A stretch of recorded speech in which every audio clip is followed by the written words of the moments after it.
এটাই ছোট্ট রিয়া। সে মিষ্টি খেতে খুব ভালোবাসে।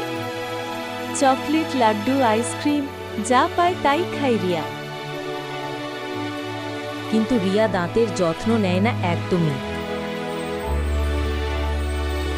হঠাৎ রিয়ার স্বপ্নে হাজির হলো এক জাদুকরী টুথব্রাশ। টুথব্রাশ রিয়াকে দাঁতের যত্নের গুরুত্ব বোঝাতে শুরু করলো। টুথব্রাশ বলল, বেশি মিষ্টি খেলেই দাঁতের ক্ষতি হয়। রিয়া দেখল ছোট ছোট জীবাণু দাঁতের ভেতরে গর্ত করছে। ভয়ে রিয়া প্রতিজ্ঞা করল এবার থেকে সে দাঁতের যত্ন নেবে। রিয়া বলল, এবার থেকে আমি প্রতিদিন ব্রাশ করব। পরের দিন সকালেই রিয়া দাঁত ব্রাশ করতে শুরু করল। রিয়া এখনো মিষ্টি খায়, তবে সীমিত, আর খাওয়ার পর মুখ ধুয়ে নেয়।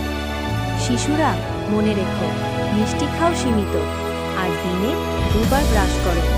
সুস্থ দাঁত মানে সুন্দর হাসি। আর রাখো তোমার হাসি উজ্জ্বল ও সুস্থ।